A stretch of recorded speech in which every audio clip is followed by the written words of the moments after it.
Hello, I'm Lenny. I have diabetes. What does that mean? What should I do? This movie will help you to better understand and manage diabetes and to review the therapy options.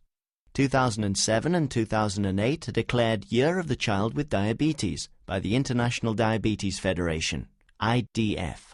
I'm delighted to show my support to this campaign with the included informative movie about diabetes. Enjoy. Lenny.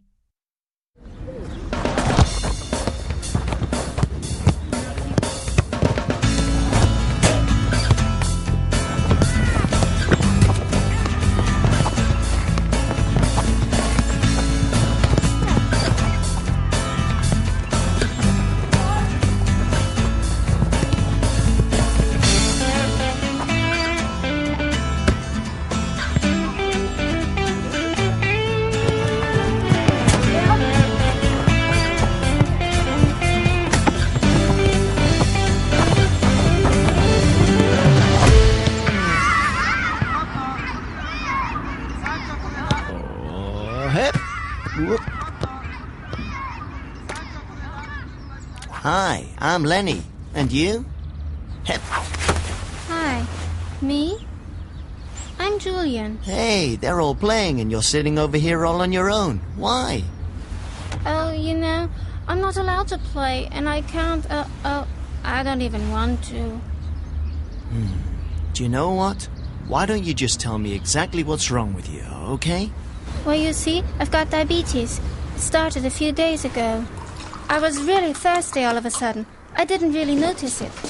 My mummy was wondering why I had to go to the toilet so often. And I also felt really weak and tired. Then Mummy took me to see the doctor. At the doctor's, everything went really quick. Yes, Julian. What we have to do is take a urine sample and then I'll go ahead and do a blood test at the same time. You think it might be diabetes? What?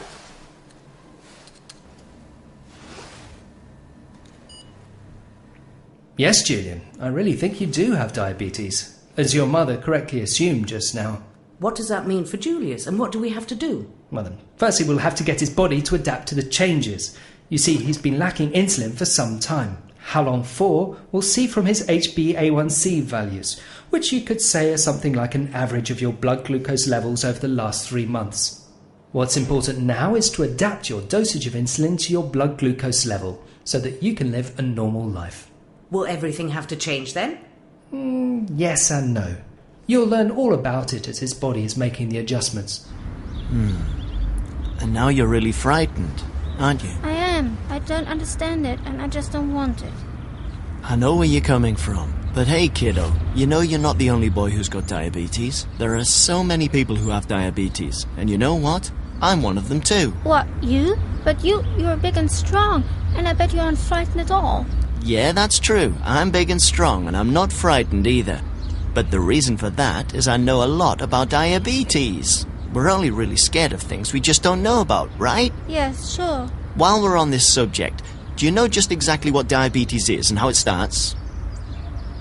Right then, listen to this.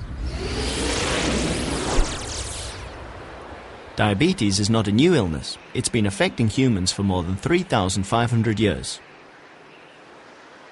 This is what a German scientist found out when he stumbled across a roll of papyrus in Egypt, which contained details about the illness. Then a description emerged from the year 1550 BC, in which a Greek doctor stated the following about the illness. Diabetes mellitus, also known as type 1 diabetes, is translated as honey-sweet flow, the reason for this being that urine not only has a sweet smell, but also tastes sweet. Well, whoever it was doing the tasting, I have no idea. Anyway, our body needs energy to function. It gets it from the things we eat, like this roll here, for example. Carbohydrate is the word used to cover all types of sugar in the foods we eat. In our stomachs, carbohydrate from the roll is broken down into glucose. It gives the body the energy it needs. Then the glucose swims with our blood to all the cells around the body, especially to our muscles. The glucose needs a key to get into our muscles. This key is called insulin. Insulin is created in the pancreas and sent out whenever we eat something. Glucose, or the energy our muscles need, can only get into the muscles with the help of insulin. If someone has diabetes, then their body produces very little or no insulin at all. Because of that, glucose stands no chance of getting into the muscles. You feel worn out, thirsty, and the body tries to flush out all the excess glucose. That's why we have to go to the toilet so often. Only 8% of people who have diabetes have type 1 diabetes mellitus. Most people get type 2 diabetes mellitus. What's the difference? Type 1 diabetes mellitus occurs in children and teenagers when the pancreas is no longer capable of producing sufficient insulin. Type 2 diabetes mellitus is often hereditary and occurs due to a lack of activity or poor eating habits. People get overweight, and type 2 diabetes is more likely to occur. In such a case, the pancreas produces insulin, but the body is no longer able to process it properly. So, make it any clearer? Yes, it does. And with the insulin I'll be getting, things will be almost like before, won't they? That's right. So there's no need for you to be frightened when you're going to the doctors either. So, Julian, you must have heard a great deal about diabetes by now. I'd like to explain a few things to you. So, your body's short of... Insulin. Insulin. Exactly. And we've got to find a way to get this insulin inside your body. Are there different treatment methods? Yes. First of all, there's this pen.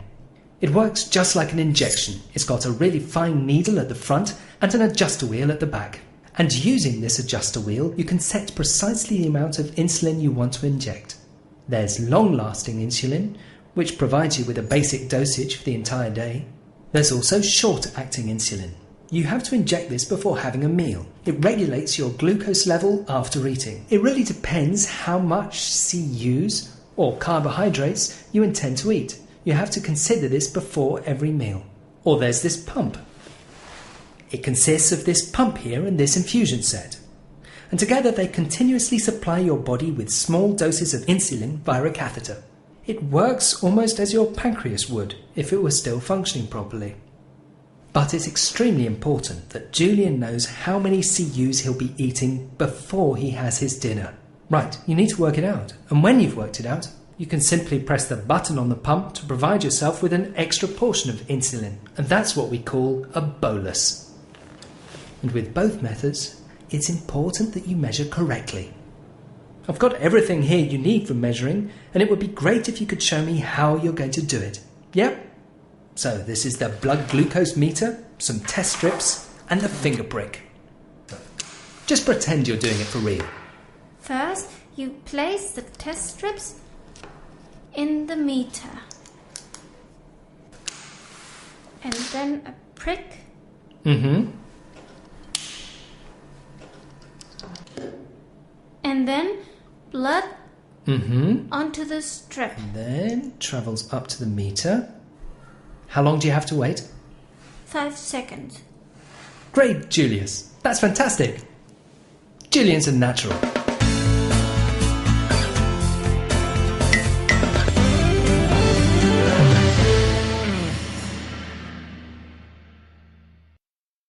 In the first film, there was a lot of information on diabetes. We've seen that insulin is not produced by the body. That's why glucose, which is what all the cells and muscles really need, is not able to be used there. Everyone with type 1 diabetes has a pancreas that does not produce insulin. However, there are good therapies which can replace the missing insulin and to help us have normal lives.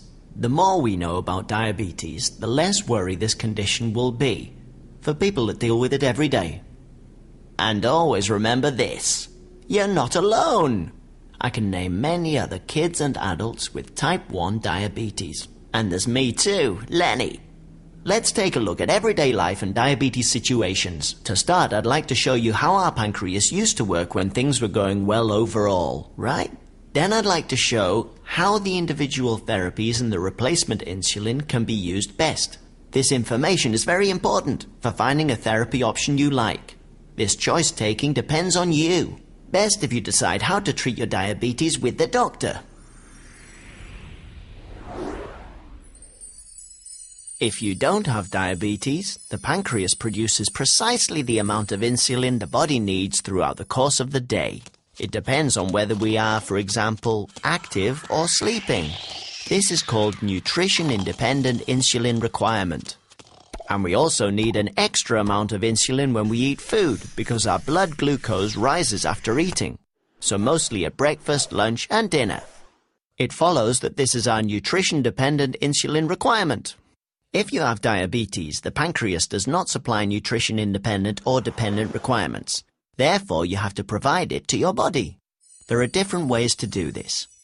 With MDI, multiple daily injection, the one with the pen, a long-lasting insulin covers the nutrition-independent requirement. That is called basal insulin. It is usually injected in the morning and in the evening. As you can see, it is only an approximate copy of normal basal insulin produced by the pancreas. For meals, a fast-acting short-term insulin is injected. This is similar to what the normal pancreas would produce. Let's take a look at the way insulin is given in CSII, the continuous subcutaneous insulin infusion, or insulin pump therapy. The continuous release of small amounts of short-acting insulin acts like the basal insulin. This is adjusted as needed, so that rate is closer to that of a person without diabetes. At mealtimes, an extra amount of insulin can be released by the touch of a button. That is the bolus. Only one type of short-term insulin is used in the insulin pump. It always works immediately, just like the short-acting bolus insulin with MDI. Apart from activity, one very important aspect of diabetes is food. What does our food actually consist of? Correct. Proteins, fats, and carbohydrates. What is important for people with diabetes is carbohydrates. That is the umbrella term for the different kinds of glucose in foodstuffs. You have to estimate the carbohydrates when you eat to determine the necessary insulin. For this purpose, we have the calculation unit CU. This means carbohydrate unit. 10 to 12 grams of carbohydrate is a CU. Sure, fruit is a far better choice than sweets, for example, but they're so yummy. And if you have a balanced diet, you don't need to go without. That also includes this tomato. Mummy, may I cut the fruit and greens and eat some of it? Yeah, I suppose so. Let's have a look. For the mixed rice, we need the cucumber. We've bought some peppers. And we need some more lovely tomatoes. So, have any of them got CU? No. None of them? And what about, for example, the banana? 2 CU? Because it's a big one, eh? And what about the apple? 1 CU. And, what about your tasty little favourites? Shall we take a look? Sweeties. Yeah.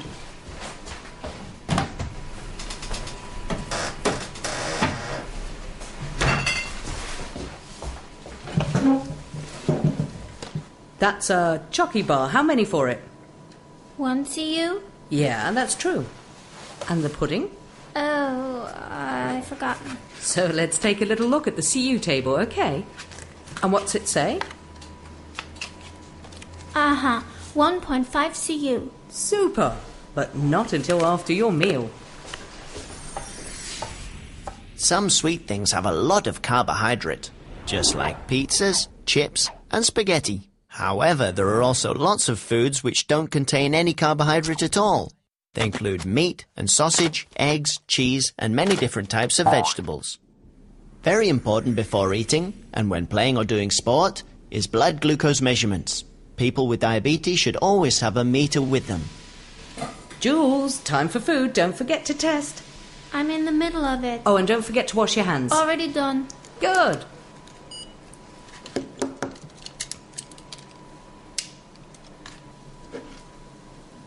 What's the result? 106. Yeah, fine, then we can eat now. Later we'll see the doctor. Let's see what he has to say about your levels. Your doctor is always there to help you with your diabetes. Oh yeah, and there's me too. He will help you look at your blood glucose control, check your injection sites and finger prick sites, and help you with a therapy plan which suits you best. That needn't be the same for every person at all times. Sometimes it changes as you get older or if your interests change. Oh, and there's another thing we haven't yet spoken about. Low blood glucose level or hypoglycemia and high blood glucose level or hyperglycemia. Most people with diabetes know the signs of low glucose levels. Headaches, pounding heart and dizziness are some of the most common. They can occur if blood glucose levels are low, around 60 milligrams per deciliter or 3.3 millimole per liter. However, this differs from person to person. Every one of us has to watch out for the signals in their own body. If you feel that you're low, then have some dextrose or drink a glass of apple juice. If you don't have something sweet, you could go unconscious. Then you would get an emergency injection or the doctor would help you at the hospital. With hyperglycemia, that's an increased blood glucose level, usually higher than 250 milligrams per deciliter or 14 millimole per liter, it may not be so obvious that something's wrong. If there's too much glucose in the blood, then the body tries to flush it out in urine. The result is that you have to go all the time. And you can feel quite tired or sick, even grouchy. And there may be a smell of acetone, a bit like decayed apples. If your blood glucose level stays really high, you could also go unconscious. It's a bit like Sleeping Beauty, who sleeps but can't wake up by herself. If this happens, you need to see a doctor really quick. No amount of kisses would help. If blood sugar levels are too high, you need to take insulin straight away. Don't eat anything rich in carbohydrates and drink lots of water. People with diabetes, and me of course, avoid these situations if possible. Firstly, because we don't like lying around in hospital. And secondly, because otherwise we might suffer from the consequences of diabetes in a few years. So make sure you go and get checked out regularly.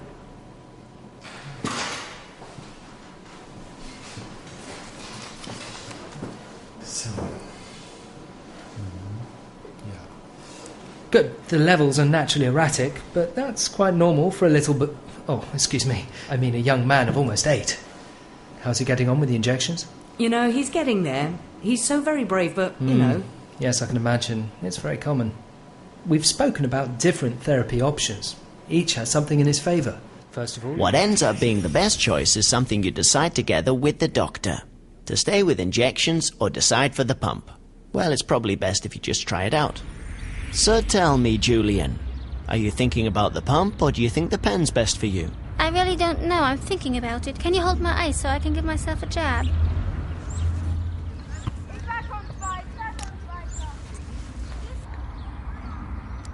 Yeah, I've got a pump, so I have to give a quick bolus for my ice.